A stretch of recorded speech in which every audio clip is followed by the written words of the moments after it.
এদিকে বেসামরিক বিমান পরিবহন ও পর্যটন মন্ত্রী ইঙ্গিত দিয়েছেন, কার্যাদেশ পাওয়ার মাত্র 6 মাসের মধ্যেই থার্ড টার্মিনালটি পুরোপুরি যাত্রী সেবার জন্য প্রস্তুত করা সম্ভব হবে। অর্থাৎ এই গতিতে কাজে গেলে আগামী ডিসেম্বরের মধ্যেই দেশের এভিয়েশন সেক্টরে এক নতুন সূচনা হতে যাচ্ছে। বর্তমান সরকারের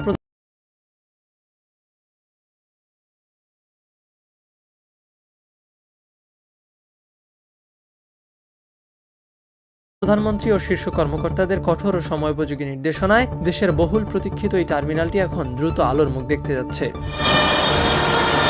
প্রায় 5,42,000 বর্গমিটার আয়তনের এই বিশালাকার থার্ড টার্মিনালটি চালু হলে বছরে প্রায় 2,40,00,000 যাত্রীকে বিশ্বমানের সেবা দেওয়া সম্ভব হবে। সিঙ্গাপুরের চাঙ্গি বা ব্যাংককের সুবর্ণভূমি বিমানবন্দরের আদলে এই টার্মিনালে থাকছে অত্যাধুনিক সব প্রযুক্তি। যাত্রীদের জন্য থাকছে 115টি চেক ইন কাউন্টার, যার মধ্যে 15টি সেলফ চেক ইন মেশিন। এছাড়া থাকছে 12টি বোর্ডিং ব্রিজ, 16টি স্বয়ংক্রিয় baggage belt, automated security system এবং সুবিশাল ডিউটি ফ্রি শপ ও লাউঞ্জ। এত সব অত্যাধুনিক সুবিধা নিয়ে জাপানের দক্ষ ব্যবস্থাপনায় থার্ড টার্মিনাল যখন পুরোপুরি চালু হবে, তখন তা শুধু যাত্রীদের ভোগান্তি কমাবে না, বরং আন্তর্জাতিক অঙ্গনে বাংলাদেশের এভিয়েশন খাতের ভাবমূর্তিকে নিয়ে যাবে এক অনন্য উচ্চতায়, এমনটাই মনে করছেন সংশ্লিষ্টরা।